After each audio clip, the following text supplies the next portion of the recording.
मैं कैसे अपने जीवन का एक लक्ष्य तय करूं और कैसे उसे हासिल करने के लिए अपनी पर्सनालिटी को डेवलप करूं।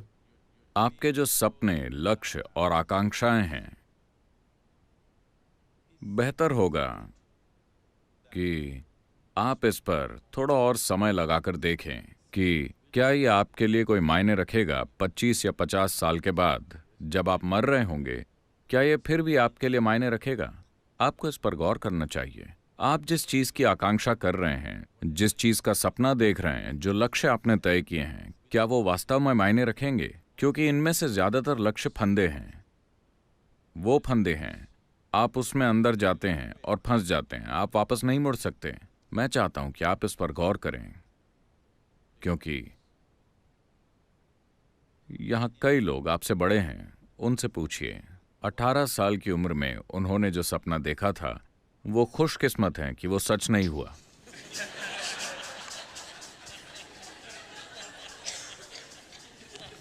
आया ना? अगर आपके जीवन में आपकी हर इच्छा और हर सपना सच हो जाता, तो क्या आप इसे सह पाते? सौभाग्य से उनमें से कई चीजें निकल गईं और कभी सच नहीं हुई, है ना? तो अच्छा होगा कि अगर आपकी उम्र का कोई भी व्यक्ति अपने जीवन के लक्ष्य तय करना चाहता है, तो अच्छा होगा कि वो अपने आसपास के सभी प्रभावों से एक ब्रेक ले लें। सामाजिक प्रभाव, परिवार के प्रभाव और दूसरे प्रभावों से अलग कहीं और चले जाएं। आश्रम इसीलिए। कहीं चले जाएं, ध्यान करें, खुद को स्पष्टता और आनंद के एक स्तर तक ले आएं। जब आप बहुत खुश और स्पष्ट हों, आपको तब फैसला करना चाहिए। जल्दबाजी में अपने लक्ष्य तय न करें। जल्दबाजी में तय किए गए लक्ष्य उस समय आपको बहुत महत्वपूर्ण लगेंगे। कल सुबह आपको पता नहीं कि आप उसके साथ क्यों उलझे हुए हैं। तो ये अच्छा होगा। अगर आप अपना जीवन तय करने वाले हैं, तो अच्छा होगा कि आप ऐसा उस समय करें जब आप बहुत ही शांत, खुश और स्पष्ट दिमाग के साथ हों, है ना? अपने आसपास की किसी भी चीज से प्रभावित होकर नहीं। अकेले बैठकर सोचें कि आप अपने जीवन में वास्तव में क्या बनना चाहते हैं। कौन सी चीज हमेशा महत्वपूर्ण होगी आपके लिए, किसी और के लिए नहीं, आपके लिए। और आपको उसके लिए पर्सनैलिटी बनाने की जरूरत नहीं है। आप उस दिशा में मेहनत कीजिए, जरूरी पर्सनैलिटी अपने आप बन जाएगी। आपको पर्सनैलिटी का मतलब समझना चाहिए। पर्सनैलिटी शब्द परसोना से बना है।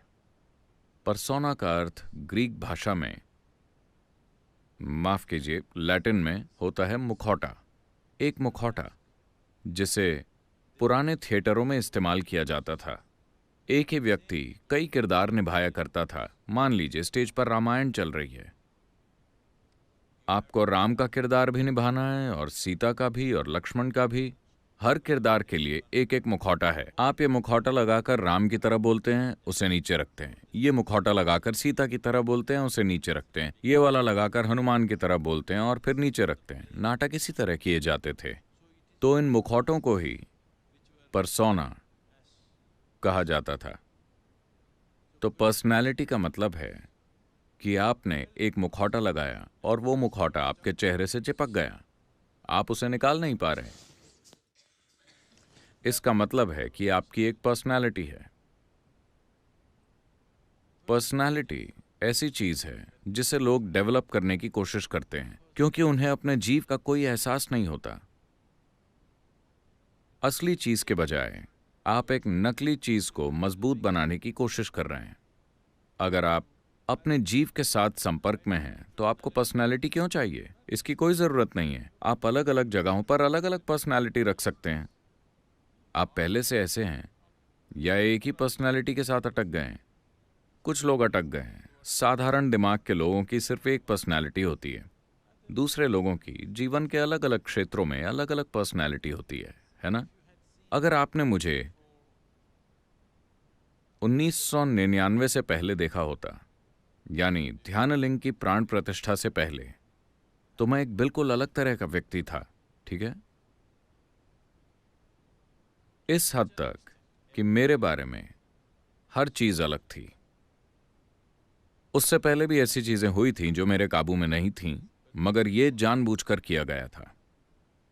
उस समय मेरा दिमाग सिर्फ एक ही मकसद पर केंद्रित था। मैं एक तरीके से हुआ करता था। मुझे नहीं लगा था कि मैं उसके बाद जीवित रहूंगा, मगर किसी न किसी तरह चीजें होती गईं। फिर मैंने सोचा अब काम पूरा हो गया है, अब मैं अपनी पर्सनैलिटी को पूरी तरह बदल लेता हूं। उस मकसद के लिए मैंने एक खास तरह की पर्सनैलिटी अपना रखी थी, और अब जब वो पूरा हो चुका है मैंने सोचा कि उसे बदल लेते हैं। मैंने अपने करीबी लोगों से कहा मैं अपनी पर्सनैलिटी बदलने जा रहा हूं, हैरान मत होना, मैं अभी भी वही बंदा हूं। उन्होंने कहा कोई बात नहीं वगैरह वगैरह। मैंने कहा बस मेरे साथ बने रहना, क्योंकि मेरे बारे में हर चीज़ बदल जाएगी। जिस तरह मैं काम करता हूँ, बोलता हूँ, कपड़े पहनता हूँ, जिस तरह हर चीज़ करता हूँ वो बदल जाएगा। उन्होंने कहा कोई बात नहीं, हम आपको जानते हैं, आपसे प्यार करते हैं। मैंने कहा लेकिन मुझे कस के पकड़े रहना, क्योंकि जब चीज़ें बदलती हैं तो लोग अलग हो जाते हैं। बहुत से लोग अलग हो गए क्योंकि उन्हें विश्वास नहीं हो रहा था। जिस व्यक्ति को वो जानते थे वो कहाँ गया? वो व्यक्ति बस गायब हो गया। You know, ये एक नया व्यक्ति है। वो इस नए व्यक्ति के साथ पहचान नहीं जोड़ पा रहे थे। मैंने उन्हें बताकर खुद को बदला, इसके बावजूद वो अलग हो गए। कई सारे लोग जो मुझे बहुत प्रिय थे और मेरे बहुत करीब थे, वो छोड़कर चले गए क्योंकि मैं नाटकीय तरीके से बदल गया। और मैंने उन्हें बताया था कि मैं बदलने जा रहा हूं, क्योंकि काम का एक चरण पूरा हो चुका है। अब मेरी पर्सनैलिटी को बदलने का समय था। मैं जैसा दिखता हूं, जैसे कपड़े पहनता हूं, जैसे बोलता हूं, मैं जैसा हूं, मेरे बारे में हर चीज, यहां तक कि मैंने अपनी पसंद का खाना भी बदल दिया। मैंने अपनी पर्सनालिटी बदली तो मैंने सोचा कि अपना खाना भी बदल दूं।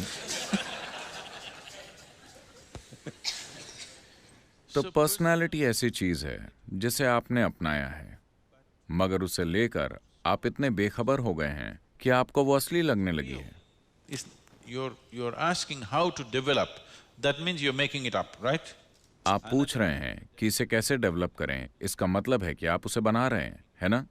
आपके कामकाज के लिए जैसा जरूरी हो इसे वैसा बनाएं, लेकिन आपके पास उसे उतार कर नीचे रखने की आजादी होनी चाहिए। अगर वो आपके चेहरे से चिपक गई तो बहुत दुख मिलेगा, फिर सारी पीड़ा आपको भुगतनी होगी।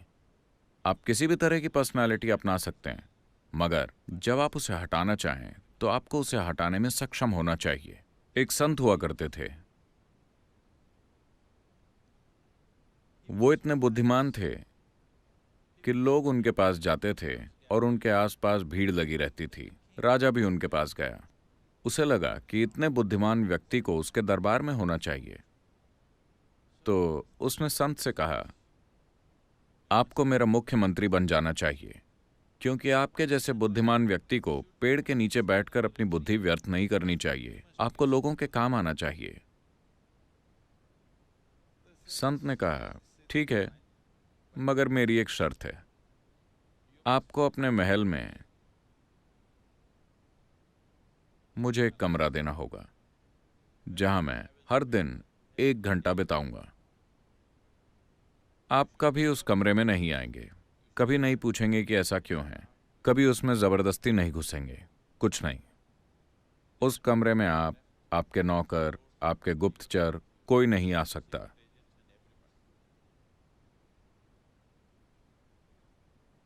राजा बोला कोई दिक्कत नहीं है, मुझे क्या दिक्कत होगी, आपको एक कमरा चाहिए, मैं आपके कमरे में ताक झांक क्यों करूंगा, मुझे मंजूर है। फिर जब भी कोई अहम बैठक होने वाली होती, वो संत जो अब मंत्री बन गया था, वो राजमहल के हिसाब से वैसे कपड़े पहनता था, मगर वो अंदर जाकर 1 घंटे के लिए खुद को एक कमरे में बंद करता और फिर बाहर आता। कुछ महीने और साल बीत गए, मगर फिर राजा की जिज्ञासा, ये जिज्ञासा हमें मंगल तक ले जा चुकी है। वो जानना चाहता है कि आखिर वो आदमी अंदर क्या करता है। चारों ओर अफवाहें फैलने लगी, अरे वो कुछ करता है, उसने अंदर किसी को रखा हुआ है, हो सकता है कि वो दुश्मन का जासूस हो, वो अचानक यहां आ गया, वो वहां क्या करता है। हर कोई, पूरा महल कानाफूसी करने लगा कि वो उस कमरे में क्या करता है।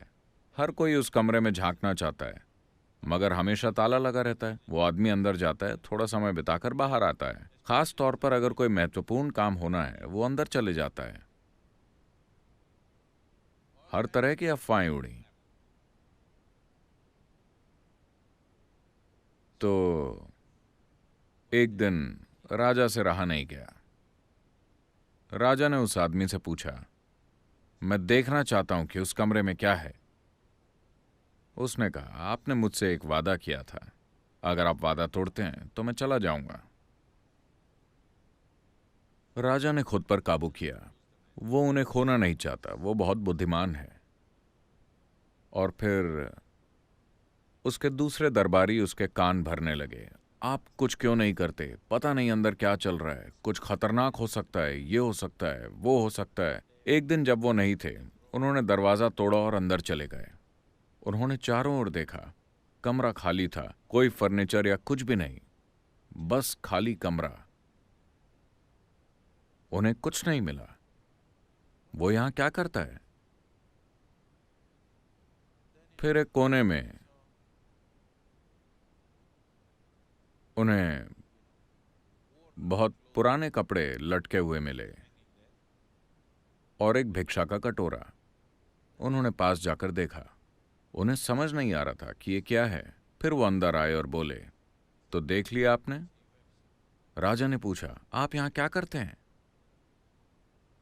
वो बोले, जब भी मुझे कोई अहम फैसला करना होता है, मैं यहां आता हूं, अपने पुराने कपड़े पहनता हूं और भिक्षा का कटोरा लेकर बैठता हूं, ताकि मैं साफ साफ मैं महल की सारी चीजों में फंसना नहीं चाहता। मैं अपनी समझ को खोना नहीं चाहता इन कपड़ों और इन गहनों और बाकी चीजों में। तो मैं यहां आता हूं, ये कपड़े पहनकर अपना कटोरा लेकर बैठता हूं, फैसला करता हूं और बाहर आता हूं। मगर आपने वादा तोड़ दिया है। और वो चले गए। So, this is what meditation is for you. Every ध्यान day. आपके लिए यही है। हर दिन जब आप बैठते हैं, आप खुद को निर्वस्त्र कर लें। आपको इसके लिए कुछ नहीं करना है। बस जब आप यहां बैठें, देखिए, कोई भी चीज जो बनाई गई होती है, उसे लगातार आपकी मदद की जरूरत होती है ना? मान लीजिए अगर आप एक झूठ बोलते हैं, उसे बनाए रखने के लिए लगातार आपकी मदद की जरूरत है ना?